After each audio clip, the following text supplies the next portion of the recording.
Good morning, good afternoon, or good evening, depending on where you're joining from today. Thank you for joining our weekly live stream. This is a weekly live discussion we have same time, same place every week to talk about digital transformation. This is the independent and tech agnostic view of the digital transformation space.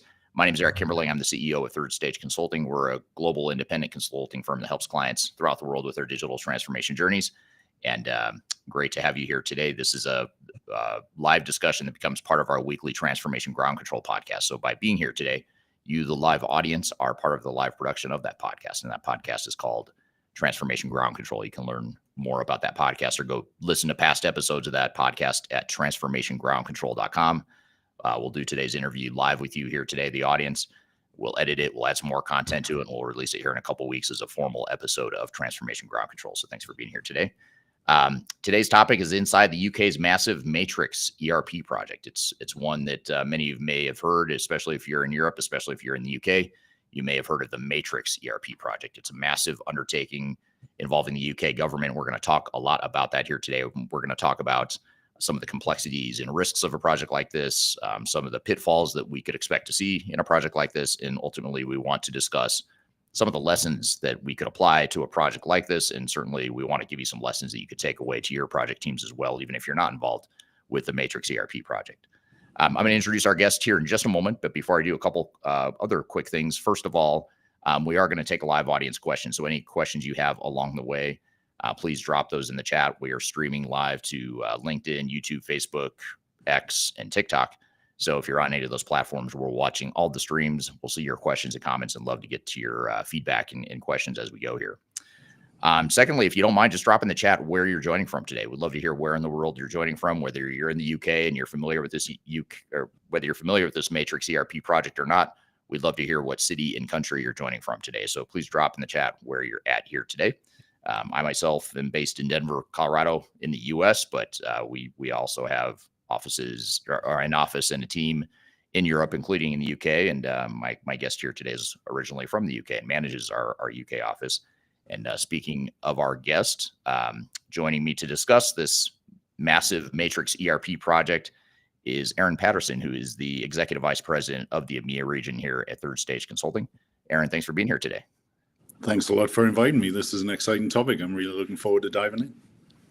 Yeah, it's always fun to take a real life active project, take a look at it, talk about what some of the complexities and risks are, what are the pitfalls, what are some of the challenges this project team and this organization should expect to see.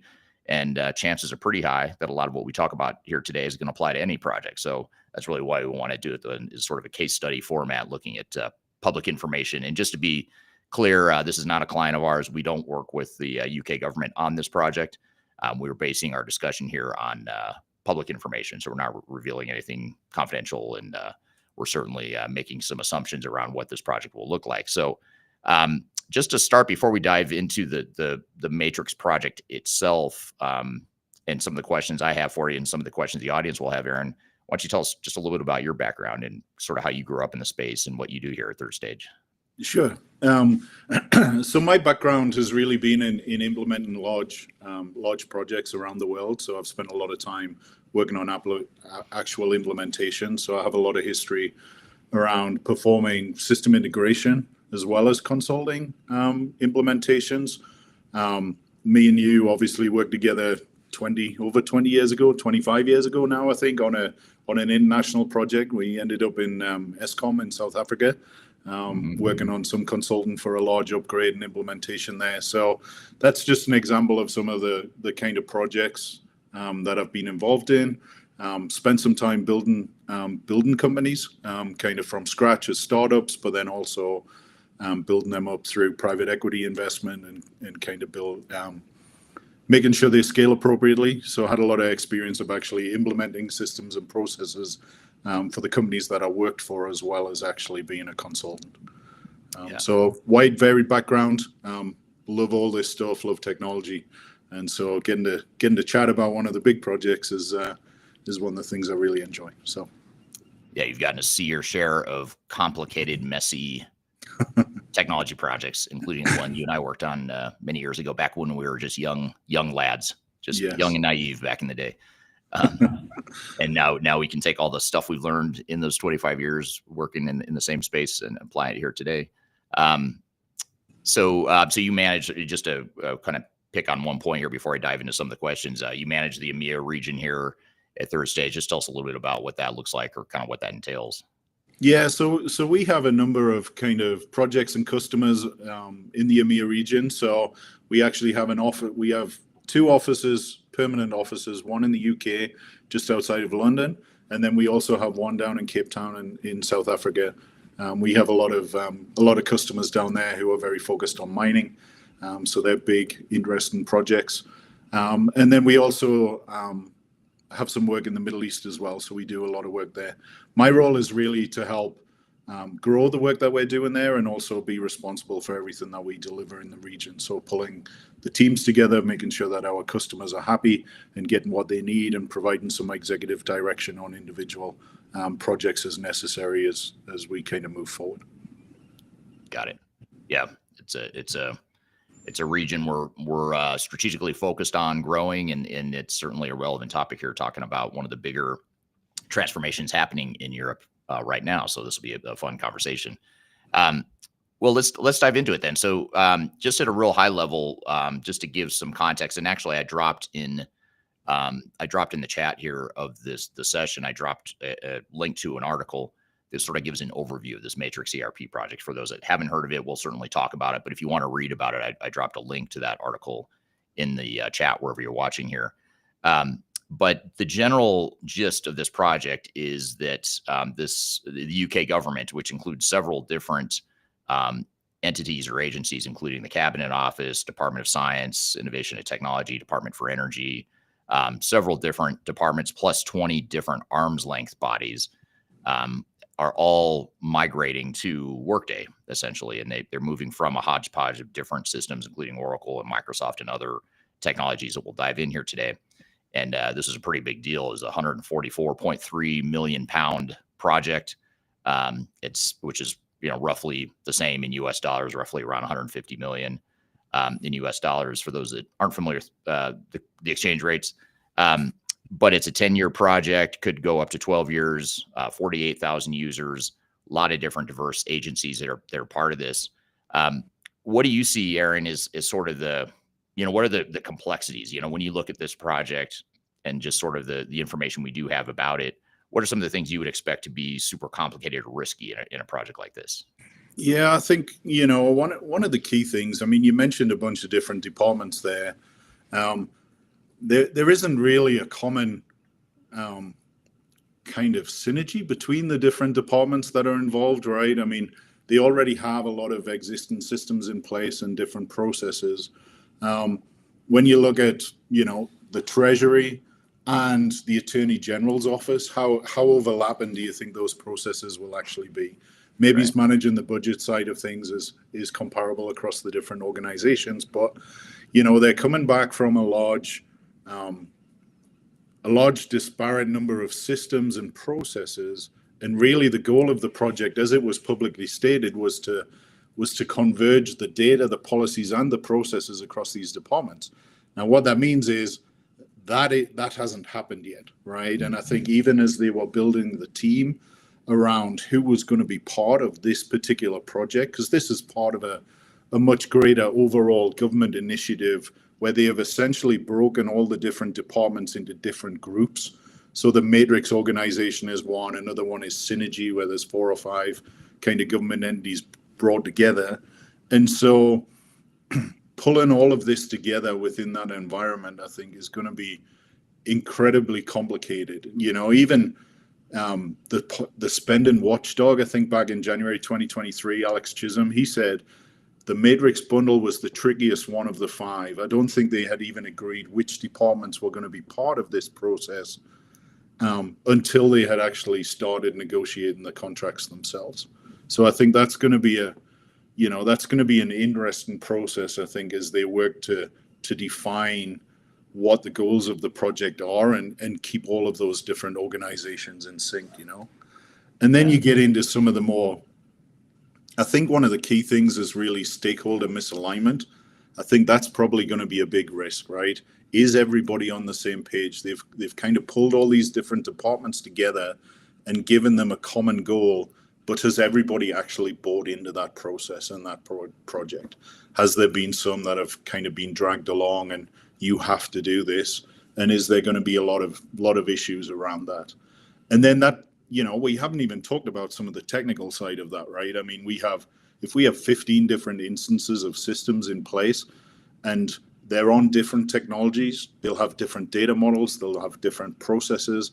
I would imagine each organization has a different governance structure around how those previous implementations are managed.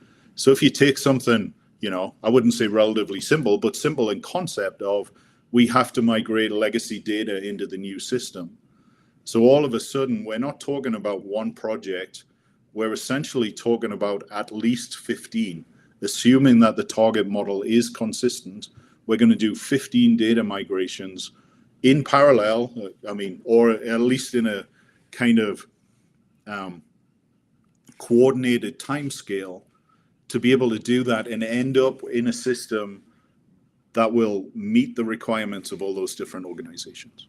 I think it's just there's a lot to bite off as far as this goes. And then I would say even just the vendor and contractual risks. I think, there's a lot of work gone on to select Workday. They were obviously the winner. It was a competitive bid. I think Oracle and Microsoft were in the final list as well. So hopefully on the vendor side, they're very comfortable with the vendor themselves. They've obviously worked together, have a good relationship with them. Otherwise, they wouldn't have won this.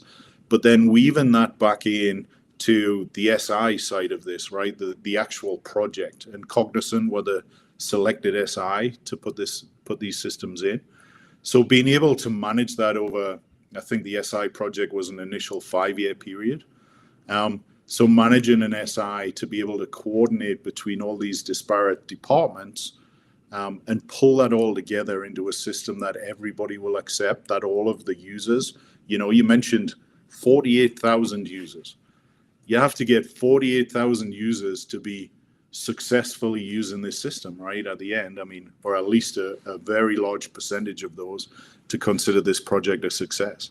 If you just think about getting 48,000 people to do anything, right. It's not the easiest thing. Even if you're giving free donuts away or something, getting 48,000 people to line up and wait in line for free food, getting them to use a brand new system that maybe isn't their first choice. Maybe they've spent a lot of time being the expert on the legacy system. There's a lot of different things that has to be done to make sure that an implementation is successful with that huge number of users. Yeah, and that's true even if these were all just one agency or one government Absolutely. arm within the UK, even if all 48,000 were in that same division or arm, that's a big undertaking. Now you're not talking about one government agency, though. You're talking about dozens. And that, like you said, you had a really good point. They all do different things. They have different needs. They have different technologies that they already have in place. And now you're trying to move them all onto one platform. And it's not just one platform. It's a SaaS platform with Workday, Right. which is a lot less flexible, for better or for worse, than some of these on-prem legacy systems that they were using. So that's a whole nother risk or can of worms you've got to navigate, is just, how do you move from these highly tailored systems that are in each different part of the government? How do you move all those people, all those processes onto one platform that doesn't give you a ton of flexibility, in the way you had it before? So that's a whole nother, change management risk, I would say. Yeah, absolutely. I think, we always talk about people being the make or break in these projects, whether they're small or large, right? If you don't have the users on board, if you don't have the necessary training in place, if you've underestimated kind of the testing that needs to be done, these all cause issues on any size project, right? And once you get into the large ones, the level of communication, the speed of decision making, there's a lot of different things that need to happen in parallel in a coordinated fashion to end up with a successful project. And then you throw in the fact, really, this is a government organization, right? There are rules and regulations around what they can and can't do. strict security and data privacy. I mean, it's just layer upon layer of kind of what is going to ultimately be a very very complicated project. It'll probably be a lot of fun to work on, but yeah, there's a lot of things that need to be taken into consideration to try and get to a successful endpoint. Yeah. Now you talked about some of what makes this complex, which inherently sort of bleeds over into what some of the risks are. So I think we've talked about complexity and the fact that we're taking disparate systems and processes and people into one SaaS-based solution. Are there any other risks you see that one could expect on a project like this? Yeah, I think so. I think outside of the change resistance, I think stakeholder misalignment is probably going to be one of the key ones. I know we touched on that earlier, but what is the governance structure? Who is authorized to make decisions? How quickly can they be made? This is an ongoing project. You kind of sit around and take 3 months to make critical decisions while everybody else just sits and twiddles their thumbs. There's going to have to be momentum in this project in order to hit the timelines that are expected. What is the governance structure? What happens when you have conflicting requirements between two different agencies? What is the process for resolving that? Do you have to come to agreement and you're essentially pitching one agency against another or one office against another? Or is that going to result in scope creep, or you're going to have additional customization and configuration that wasn't originally planned because you don't have the one nice happy path to be able to get stuff done? I think some of the legacy systems and the integrations that have to happen, I don't think we've really talked about that. I think the integration and interoperability, because they're coming from so many disparate systems, how are the connections around those systems? Just because you're changing the ERP, it's very rare for an ERP to sit on its own in kind of an island, right? It's a lot more expected that it relates into other systems that are being used by the organization. And if those other systems are different across all of the offices that are going forward with this project, then that essentially multiplies the number of integrations that had to happen within a standard ERP. So I think that's definitely going to be one. I think obviously one of the big risks of programs like this are really budget and timeline overruns. I think it's incredibly complex in general to predict how long a project is going to be. And, we sit on the sidelines. In my previous life, I've estimated very large implementation projects because my organizations used to bid on those. And it's incredibly complex to get estimates right for a program that is this large. You have to make assumptions. And are those assumptions true, or are they assumptions that are true in your head in order to make the price more competitive? I'm sure that, in a competitive situation, you're not given a whiteboard to the organization to essentially come up with the best ultimate decision. It's the best ultimate decision within a pricing framework or within a cost boundary. And so that necessitates some compromises. And are those compromises clear? And are they agreed on as part of the contractual negotiations? And is everybody starting this project on the same page? Do they have true alignment between the steering committee, between the vendors, and between the contract, so that they can push forward and everybody is on the same page? It's very rare that you can get all of those things aligned, even on some of the smaller projects that we deal with, right? I mean, and so once you add in this level of complexity and change coming from all of the different systems, it gets incredibly complicated. It's just a hard thing to do. And a lot of times you don't know the real details until you get into some of those more detailed workshops, right? Until you start mapping out some of those business processes. I don't believe looking at the scope of work that was put out to bid, I don't believe there was a comprehensive kind of phase zero done at the start of this project before they got into contract negotiations. And so, that would have highlighted a lot of areas of risk and areas that need to be concentrated. When that hasn't happened before you get to the start of this project, you're going to spend a lot of the first couple of months really making sure that you do have alignment, making sure that everybody is doing the right thing, making sure they are on the same page, and making appropriate plans to be able to address any outstanding risks that you have if there are differences between expectations and the contract and how you're actually going to put your project plan together. Yeah. I mean, you hit so many good points there. I mean, they're so important to any project, but especially a project like this. I mean, first of all, you talked about the first thing you were talking about just now is sort of the stakeholder alignment and some of the challenges there. I would love to see what their steering committee looks like. When you've got a steering committee typically where you escalate decisions, right? We've got to make a decision on a standard process, or we've got to make a decision on potential increase in scope. Who would make that decision in a project like this? I mean, I have no idea how you would, with say 36 different agencies involved, you could have one person representing each agency and a steering committee of 36 people or whatever it is.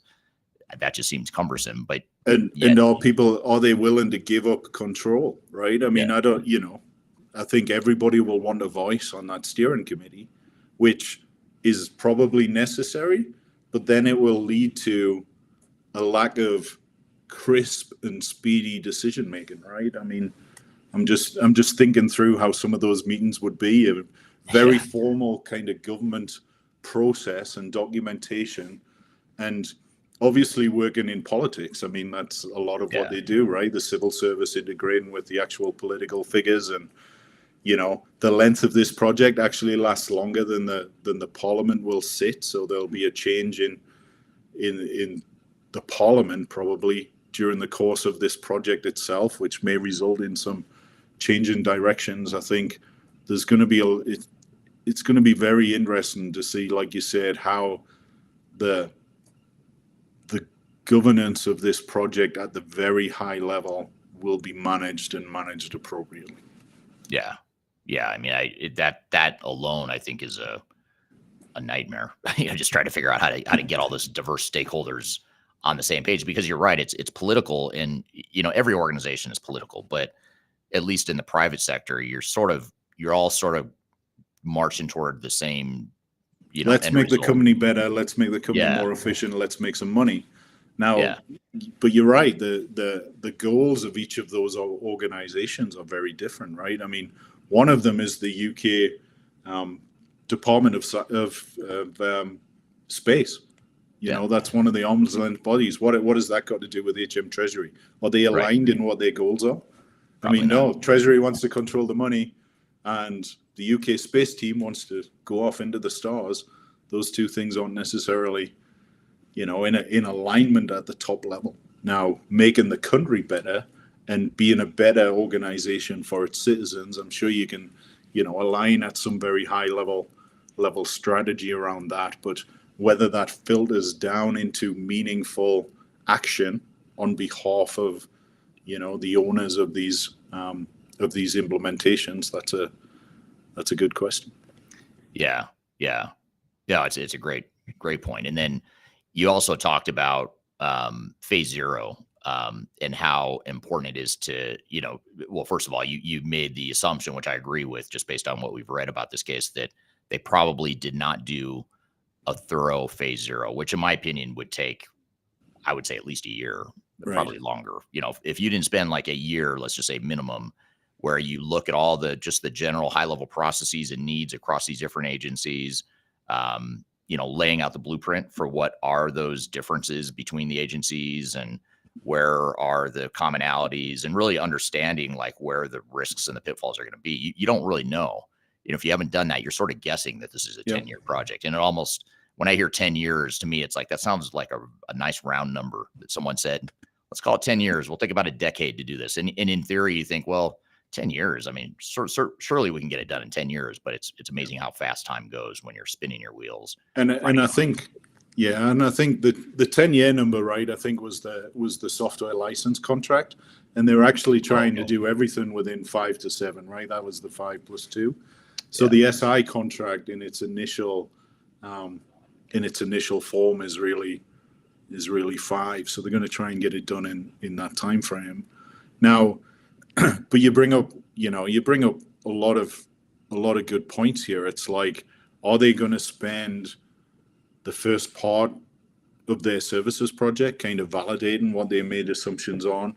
Now, I would assume, given the length of time that this contracting process went on, I would imagine, especially some of the large experienced organizations that were involved in that process, have done some of the work that would typically be done in a phase 0, just so that they could appropriately manage their risk, right? I mean, I'm assuming Cognizant have done their due diligence and have a lot of effort around what actually exists and what they're doing.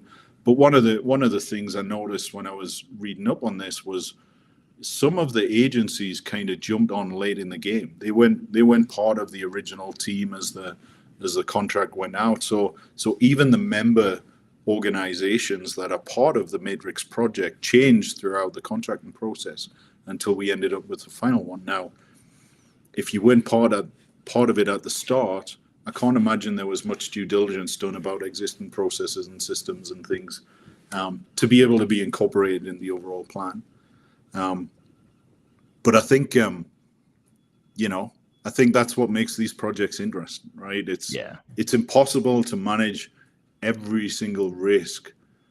And so you have to really, really focus on some of the big ones. But I think, getting back to the original point, you really have to have aligned stakeholders. One way or another, you have to ensure that everybody is moving in the right direction at the top, because this project will not be easy. And if you don't have that, you're going to struggle to make the right decisions at the right time. Right. Yeah, absolutely. Yeah, it's interesting for sure. And the other thing too, and this is pure speculation. I may be wrong on this as it relates to the specific of this case. I have not seen the contracts, between Cognizant and the UK government, but I would suspect that, to your point, a large, sophisticated organization like Cognizant is going to manage their risk because they have to. And the last person you want suing you, or the last organization you want suing you, is probably going to be the UK government or any government entity. So you're going to manage your risk. You're going to put in assumptions and clauses that say things like you're going to use Workday as it's built off the shelf. You're not going to customize. You're going to make decisions within X amount of time. You're going to, it's sort of managing Cognizant's risk. So the assumptions are clear, but that is likely going to put the risk on the customer, on the government. They're going to have to now do, and a lot of times organizations don't fully realize what they're getting into. There's these little bullet points in a statement of work or a master service agreement, but those little bullet points can be like paper cuts. They just sort of add up and put all this risk on you that you're not prepared to deal with. So that would be really interesting to look at all these contracts and see sort of what transpired there. Yeah. Even just, simple things like limits on the number of integrations that they're going to do to the core system, right? I mean, what happens if one of these new organizations that jumped on at the last has 3 or 4 additional integrations? Then, that'll be a change request. There's no way of getting around that. Right. Yeah. I'm going to pull a question in here from Darian on LinkedIn. We could spend the entire session talking about this one question, but maybe we can, we'll try to summarize it here. But this is from Darian on LinkedIn. Darian says, with 48,000 users needing to transition to a new system, what strategy should be prioritized to ensure widespread adoption and minimize resistance? And could you solve world hunger while you're at it? There's a lot of different things that need to be done, right? I mean, I think you really have to have a plan. You have to really focus on what you do and be very specific about what the issues are. So making sure that you understand what those issues are before you get going. I mean, they've been using a legacy system for data and will resist, users will resist change. I mean, that's just what happens. And so, ensuring you have stakeholder engagement right the way throughout the organization is a key one. You've really got to try hard to prevent productivity loss and operational disruption, making people's work harder, even just at the start as that system goes in, and that can generate a lot of pushback from users. You want to try and get away from that. Really align the leadership and the actual departments so that they're in sync, so everybody understands, so management understands what is actually happening, what changes have to be made, and so they have a level of empathy with the end users, right? I mean, you don't want to force something down, especially with that level of users, and really, and you've got to do what you can to encourage a culture of continuous improvement, I think, as well. You know, you want to give the opportunity to keep improving things. This isn't a one and done thing. You're not going to have the magic right answer, right? Even after implementation go live, I think you have to ensure that the end users feel like they have a voice, that they can continually make suggestions and improvements, and I think that helps a lot of times with buy-in as well. Right. Yeah. Very true. And you know, a lot of the stuff we've been talking about so far too, like when you've talked about stakeholder alignment, phase 0, certainly change management. A lot of these things are, what's the word I'm looking for? They're prerequisites, or they're things that enable better user adoption. So if you get everyone on the same page, that's going to pave the way for user adoption. It doesn't solve it all, but at least gives you a pathway to say, okay, we at least have alignment. Now we can go focus on training, communications, and things of that nature. But what ends up happening a lot of times here is you're not aligned, you're not on the same page.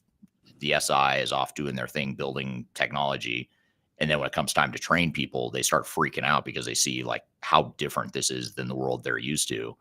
And that's where the user resistance kicks in. And usually that's toward the end of the project, or the project, the end of the project on paper, I should say, because now you've opened up a can of worms that now the next project starts. Yeah, exactly.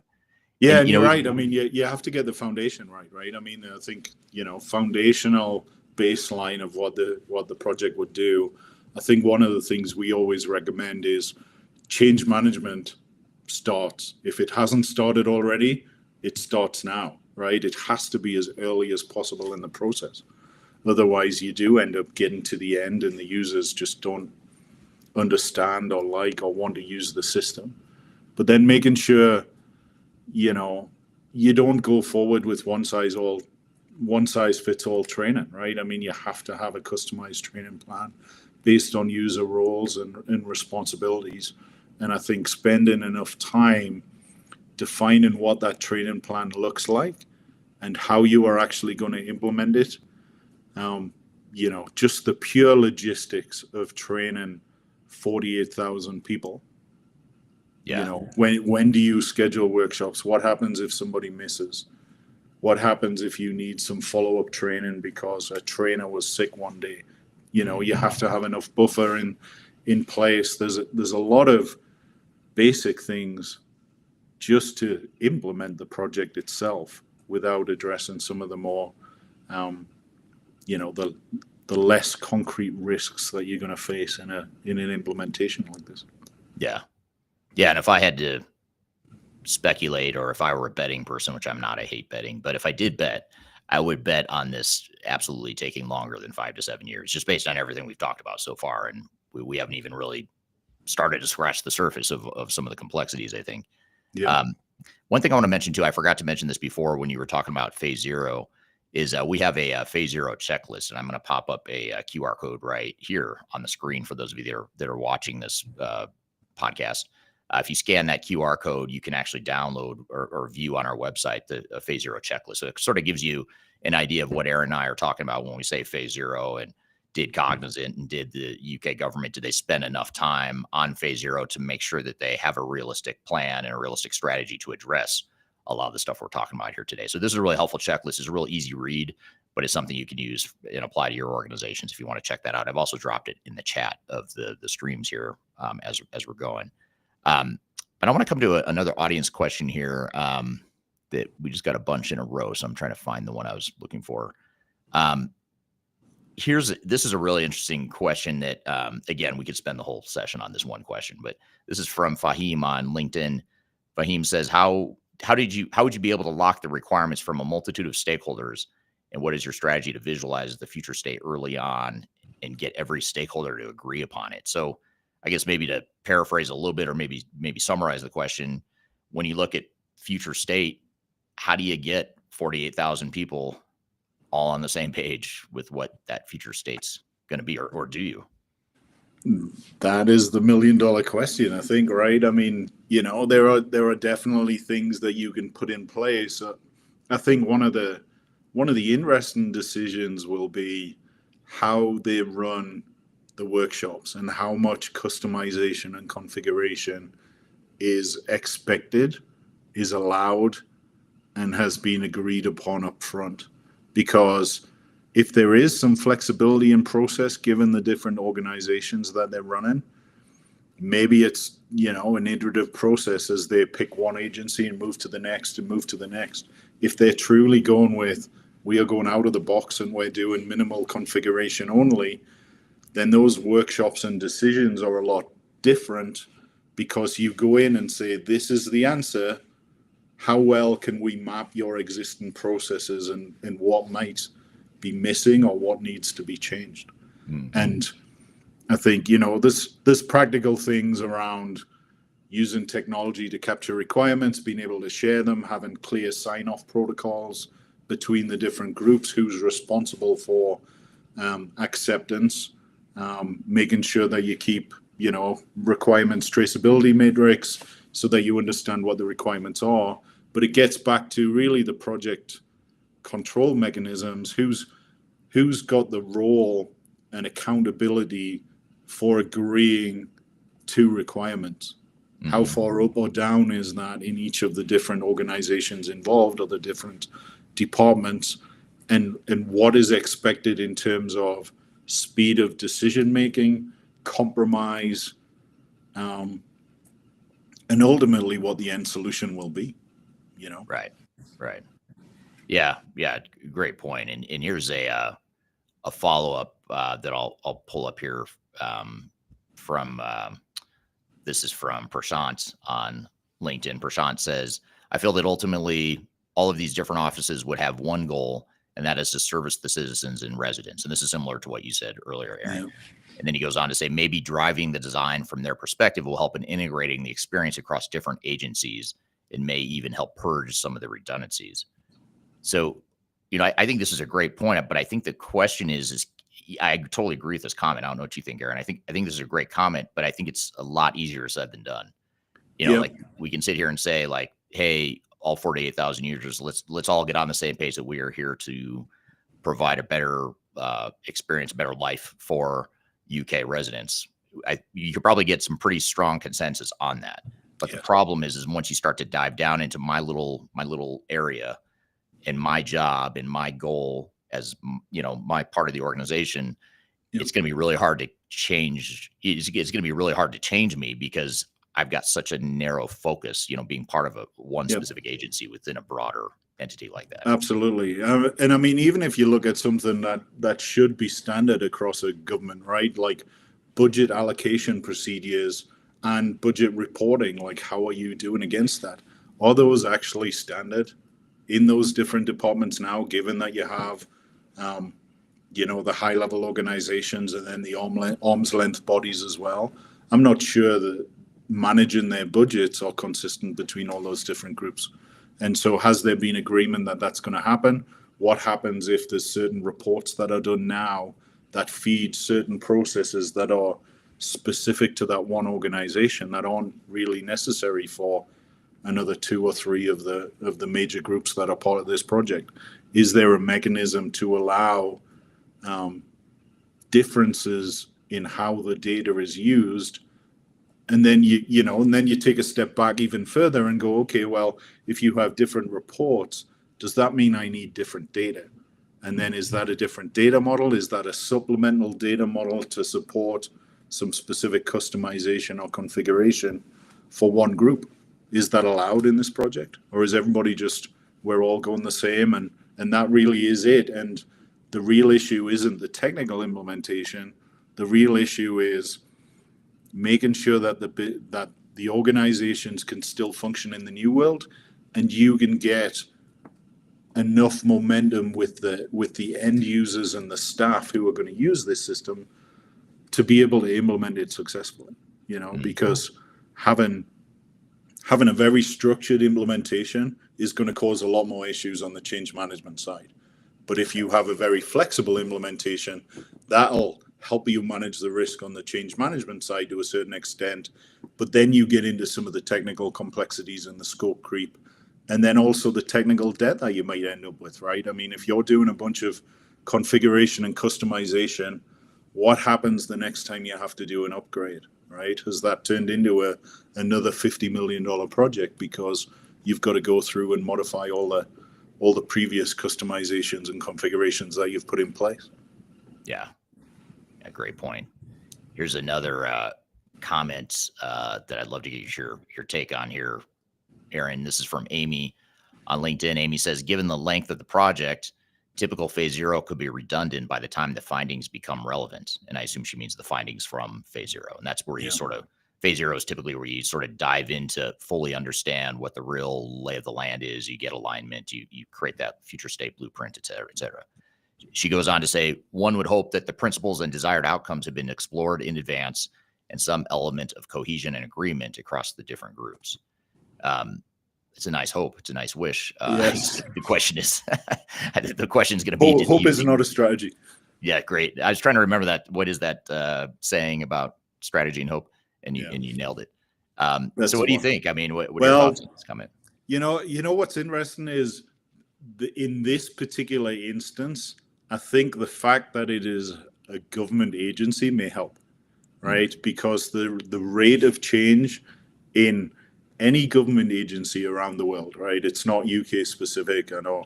Good point. Maybe it's outside of the US over the last 4 or 5 days when it appears Elon Musk is breaking things at a rapid rate. Right. I think that's probably a different scenario. But in general, governments do not move very fast. And so I think this is one of the few times we're dealing with government agencies where you're setting strategy and goals. The timeline would probably still be relevant, even if it did take 6 months to a year. I think if you're in a fast-moving business, I mean, some of the projects that we're doing now around AI strategy with some of our customers, the rate of change in that world makes it very difficult to have concrete strategies in place that are relevant 2 or 3 years down the line, right? I mean, even looking forward, things can get thrown off course, right? I mean, if you look at the DeepSeek information that came out a couple of weeks ago, that totally threw out a lot of work that was being done, or at least a lot of expectation around the amount of compute power, right? And so business and technology can move very, very quickly in the non-government world. Now, hopefully the government is getting more agile with this technology move and being able to address things quicker. But I do think the fact that it is a government agency would allow you a little bit more leeway in the time that a phase 0 would be relevant in terms of implementation. Yeah, it's a great point. I mean, but let's just say they were a private sector organization, same size, same scope, and let's just assume you could have that same level of complexity in the private sector. Amy's point would be probably a lot more relevant there too, in that the business is changing. They're entering new markets, they're making acquisitions, and especially when you look at the course of 5 to 7 years, I mean, so much can change just in the private sector in that amount of time that, yeah, you want to do a phase 0, but you also have to be prepared to pivot and introduce some agile concepts that allow you to get the best of both worlds. The phase 0 being more, maybe a little more waterfall-esque, in terms of getting requirements and needs and a clear plan up front, but also being able to pivot and adjust and recognizing when the time is right to do so. Yeah. And I think, when we do large implementations like this and are involved, I think one of the key things that you want to do is make sure that you have phases throughout the project, right? And you have the opportunity for feedback loops. So you do take advantage of the lessons learned. So if you are doing an implementation like this, it's not going to be big bang, right? You're not going to flick the switch for 48,000 people. You're going to concentrate, and a lot of our customers, we will go either function by function, or we will go country by country, or a combination of those two, depending on what they need. And so I think it's imperative in building out the overall program and the project plan that there is enough space between implementation phases as you're rolling this out to get the lessons learned, to allow for improvements. If you do have to go through and do a little mini refresh of the phase zero as it relates to the future pieces of work, I think that's a valuable exercise, and making sure that, the worst case scenario is you have 8 implementation phases. Phase one, maybe doesn't go quite as smoothly, but you pay no attention to what actually didn't go smoothly and you don't fix it, and you just keep repeating those problems. By the time you get to the 8th or 9th implementation, it'll be a lot worse. And so what you want to do is make sure you learn from each implementation and you get better, and you have those formal feedback loops at the end of each phase that involves actually, interviewing the users, how it was actually working for them, what issues they had, whether they would suggest additional training up front, additional post-go live support.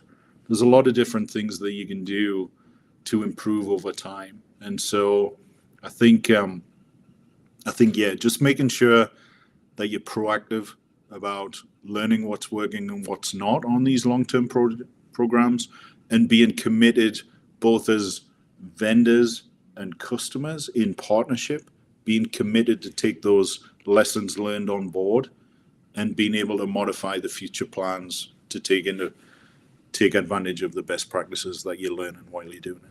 Yeah, it's great advice. Here's a question that is from Darian on LinkedIn, and Darian is our co-host on this podcast, obviously, and I think she's intentionally trying to trigger us, Aaron. So we're going to take the question because I think she knows what she's doing. I'll take a deep breath. Yeah. She says, how should change requests be handled to avoid excessive cost overruns and project delays? Okay. I think it's going to be complicated, but there has to be a formal decision process laid out at the start of the project. What actually happens? What level of decision requires different governance bodies? You're obviously going to have an implementation project team. You're going to have the executive steering committee. Have a framework for what level of decision and impact gets dealt with at different areas. Be clear about who has responsibility to make decisions, and be clear about expected timeframes for those decisions to be made. You don't want the executive steering committee making individual requirement kind of, yes, that's in, that's out, right? I mean, that has to be much lower down with the project team, the implementation team, the end users who will ultimately go with the system. But some of the bigger things like, we have found a new system that all of a sudden we have to do integration to that wasn't in scope, that's going to add 3 months to the project and an extra £5 million, that would be something that has to go to the steering committee, I would imagine.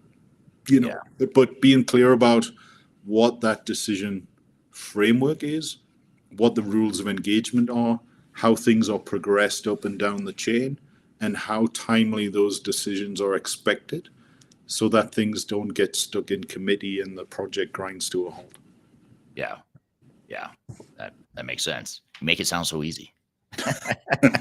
It's easy when we're just talking about it like this, right? I mean, we've both been in projects where we know all the right answers, but actually getting the customer to the point of doing those right answers and making sure that they have a good project. It's a very different thing with boots on the ground. I know a project. It was a pretty large project in the southeast of the US that I worked on with one of my good friends, Adam Tonkin, and we used to have this phrase, and we'd go into workshops and we would literally say to the steering committee, "We will drag you kicking and screaming to success on this project," because they were so reticent to make decisions that nobody wanted to be wrong, but not making decisions was wrong. Right? That would cause more negative impacts than a yes or a no. Sometimes decisions don't necessarily have to, you don't have to spend weeks doing research and coming up with the right answer. Sometimes a project team just needs an answer to move forward and get to the next problem. And understanding the difference between those two, I think, is a key part of making projects successful. Yeah, and helping customers and helping the organizations. This may be, especially when you're dealing with government. I'm just thinking, they're probably not used to having authority to make very quick decisions. And if that's really the case, but that is what's required to make a successful project, that has to be addressed pretty early, right? You have to encourage people to feel confident, to understand that people do have their back. Everybody's on the same page. This project has to be successful for the organization, and nobody's going to go on a witch hunt at the end because somebody said A instead of B. It's everybody's in it together, and we are going to drive this project forward to ultimate success. Right. Yeah, it's a great point. And there's a professor in Europe, I believe he's in Netherlands. His name's Hans Mulder, and he I think he's at the he must be in Belgium because I think he teaches at the University of Antwerp. So he's studied. His name's Hans Mulder, and he has a database of over 100,000 ERP case studies over the last like 30 years. And in that database, he sort of tracks like what some of the challenges were. And, he gets the information from public record, his own research, et cetera, et cetera. But he found, and this is one of the biggest findings I've had probably in the last like 10 years. This is one of the biggest aha moments is when I met with him last time, or one of the last times I was in Europe. I did a podcast interview with him. He was on this podcast actually. And he talked about in his research, quantitatively, he shows that the number one cause of implementation, budget overruns and time overruns is what he calls decision latency. So right. In other words, the organization can't make decisions fast enough. And that is the biggest cause of what causes the project to take longer, cost more. So, you can blame the system integrator all you want. You can blame the technology all you want. But a lot of times, majority of the time, it's the organization itself just can't make decisions fast enough. So to your point, even if you're making an imperfect decision, if you make it fast, you don't want to be reckless, of course. You want to get right. alignment. You want to get as close as you can to the right decision, but it's easy to get stuck in analysis paralysis because every decision has risks and trade-offs and every decision is imperfect. And so I think that's where organizations get stuck. I think they kind of know a lot of the times what the right answer is or what the best answer is, but they don't want to make it because it's not a perfect answer. It comes down to an individual who's very risk averse, right? I mean, it can come down to individual personalities, and especially if they've had a role previously, where they didn't have to make decisions. This is a different experience for them. Yeah, absolutely. Okay, Eric on LinkedIn can proudly confirm he's Dutch, and I feel bad. I should know better than to confuse Belgium and Netherlands and any diverse country like that. But I apologize for that to all my friends in Belgium and Netherlands. Here's another comment that I'll share here. This is from Anders on LinkedIn. Anders says, without a formal process for change requests, the client feels like every new idea is free. After all, it costs nothing to ask, but the project should always consider the costs, even if hidden, with either dollars or time. And I think that's a great point. I think a lot of times, especially frontline client people, people that are on the front lines, they don't realize that by asking for this one feature or asking to replicate this one workflow that they had in their old legacy system, that adds a lot of time, cost, money, risk to the project. And someone's got to manage that and make sure there's a clear decision-making, governance that you talked about earlier. Yeah. And I think, having multiple change control boards at different levels is probably one of the key things that we would typically see implemented within projects, right? So that there is a formal process to deal with change requests. And sometimes that's at a very low level in terms of, data models. Sometimes it's individual functionality or how a screen looks or what a button does. And then other times it's at a much higher level, like we're talking about, I would imagine once they get into the project, just the phrase 20 arm's length agencies. Yeah. They just kind of tack that on the end. Right. I could see that being as big as the original project they estimated if that isn't managed appropriately. And so that level of, change request of what are they actually going to do? Are they actually part of the program or not? That may end up at the top level, kind of executive steering committee change request level. So getting the decisions made at the right level within the right time frame is definitely one of the key things. Yeah. So if we shift gears and look at, other high profile ERP failures, and there's a lot to choose from, over the last 10 or 20 years, there's been Hershey's and Waste Management. More recently, there's, SPAR group in South Africa, or the SPAR group, the South African division had a problem with their implementation. A lot of options to choose from. But what lessons could we learn from other high profile failures that might apply here, that we could sort of be prescriptive and say, hey, if you're on the Matrix ERP project, here are some things to keep in mind that we've seen in other failures? I think, if we stick to some of the government kind of agencies in the past, some of the big failures that we've seen in different governments, I think back in the UK, the NHS had a large £10 billion write-off as they tried to implement a nationwide system, and they really underestimated the data complexity, right? I mean, data migration and quality issues can cause major delays.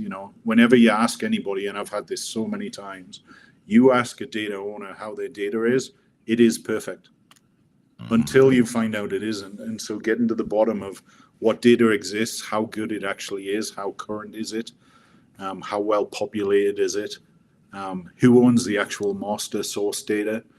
A lot of these things kind of can impact. So underestimating data quality can really be one of those things that creeps up on the project team. It's never front and center when you're doing the fancy presentations to win an ERP implementation project.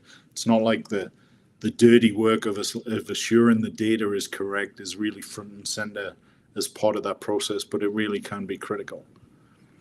And then just getting back, I think the other one, picking something on this side, on the US side of the Atlantic as well, really, the Air Force had a combat support system, and that was $1 billion failure. I mean, that was huge. Lots of different issues, but this ties back to a lot of the conversation we've had, and it was really around having clear governance and decision-making processes in place. Who has decision-making authority? Who's allowed to make what decision when? And when does it have to get kicked up the chain? And, they went 7 years into that project and canceled it and didn't really have a usable system at the end of it. It was $1 billion.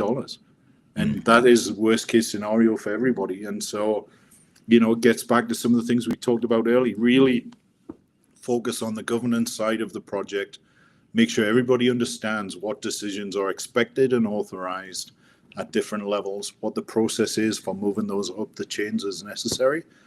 And then that will help everybody be on the same page and hopefully get to the decisions being made in the time that is appropriate for the project. Yeah, absolutely. Amy says, as a follow-up here, data quality and complexity, data analytics of historical data, complexity of workforce management, lack of unification of T's and C's, all major issue creators. And those are just a few. She's just given us a sampling of what some of those issues might be. So a couple different directions. I know we're short on time here, but if you were to advise the leadership team on this project, let's just say let's just say they're all listening right now, which I don't think they are, but maybe they are. Who knows? If they are, I hope we're not scaring them too much.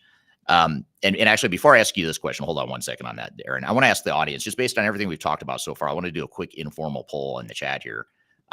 Just drop a yes or no or maybe with an answer here. I know it's unfair to force you into a box like this to answer it, but yes, no, maybe. Do you think this project is going to be successful? Just based on what we've talked about so far.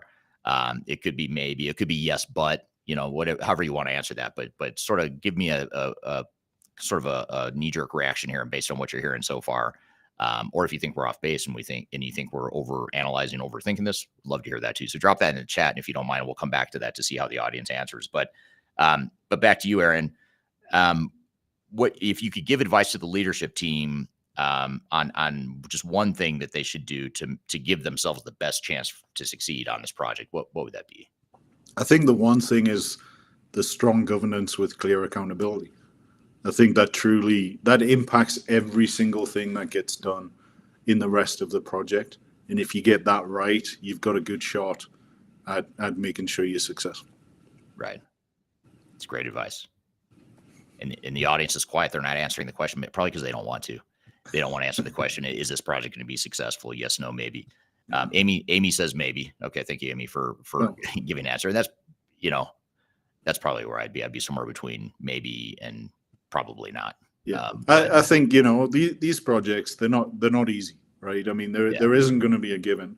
If you get the right team and the right customer buy-in, you get the buy-in from the organizations, they have every chance of being successful. But a lot of things have to be done in order to make sure they are. And having a top quality team to implement it, having a customer who's willing to compromise, it's really, there's a lot of moving parts and a lot of things have to be managed appropriately to be successful. Yeah. Getting lots of maybes here. Prashant on LinkedIn says maybe. Vast CNC on YouTube says this is consulting. Everything is a maybe, or it depends. He stole, he or she, I'm not sure. Vast CNC stole my line. I love saying that. It depends. Depends on what they do, right? And that is kind of I think the key here in something that it sort of builds on what you just said, Aaron, is that any project can succeed and any project can fail. It's not just a foregone conclusion, even though I'm sort of asking the audience to assume it's a foregone conclusion. I think the maybe is probably the most realistic answer here, realistically speaking, because it does depend on what they do. How are they going to manage all the stuff you talk about with alignment and get everyone on the same page and getting user adoption and whatnot. This is an interesting point too, which I really like, and it's worth noting. This is from Prashant on LinkedIn. Prashant says it also depends on the definition of what success means. What is a successful project? If finishing on time and on budget isn't a huge deal, and it's just sort of a loose time frame, and it takes, say, 10 years instead of 5 years for them to do this project, but they get what they wanted out of it, that might be okay. It might be a success for them. It does depend. I mean, you have to define clearly what success means, and I think that's a really good point that we haven't really touched on, is just having clear objectives for the project itself, and as well as what you want the outcome of the project to be. So great points there. So a lot of maybes. And Amy says, she said maybe because she knows some of the people that won the deal. So maybe she has the inside track here. Maybe Amy can get us access to someone who's on the project. We could do like a follow-up to see, okay, how are things going? Tell us the truth. We won't tell anyone and get some feedback there. But well, thank you for the feedback there. It looks like the unanimous, or not unanimous, but the majority of you think that maybe this will be successful. And I think that's probably a good way to look at it. All right. So this has been great. I appreciate you taking the time here. And this has been a really good discussion. This might be the fastest live interview we've ever done, as far as I feel like we just started 5 minutes ago and it's already over an hour. We could probably go for another 3 or 4 hours on this topic, right? Yeah, that was, and there's so many. I had this whole list of questions you prepped. We talked about all the things we're going to cover, and we maybe got through half of it. But the audience brought in a lot of good stuff that I hadn't thought of. So thank you for the audience questions too. But I want to thank you for being here, Aaron. And if you are a project or an organization based in EMEA, Aaron's the guy you want to talk to about your project. He manages the teams and the clients that we have in the Europe, Middle East, and Africa. So if you're in that region, be sure to connect with Aaron on LinkedIn. We are launching social media channels for you here just actually this week, a YouTube channel that's going to focus on EMEA-based digital transformation, which is kind of exciting because, we as a company put out all this content that has to do with digital transformation and ERP in general. But now you've got a channel that's going to focus on digital transformations in the EMEA region, which is kind of cool. So it'll be very tailored to that audience there, to that region. So I want to thank you for being here, and keep an eye out for that, and be sure to follow Aaron on LinkedIn in the meantime, and look for his content on YouTube as soon as it's available. Thank you to the audience for the great questions. And every Tuesday, same time, same place, wherever you're watching or listening right now, we'll be back next week at the same time. So be sure to join. We've got different guests every week to talk about different topics related to digital transformation. Again, be sure to check out the Transformation Ground Control podcast. You can see all 200 plus past episodes we've done of that podcast. It's at transformationgroundcontrol.com. Be sure to download the Phase Zero checklist here before you leave. It's free. You can get it on our website. Just scan this QR code or to go to the links in the description below. And you can get a feel for some of the things that you could be doing to prepare yourself for a successful project rather than a overly complicated possible failure, as we've been talking about here today. So thank you, everyone, for being here. We'll see you next time. Have a great week in the meantime, and hope you're all doing well. We'll see you soon. Take care.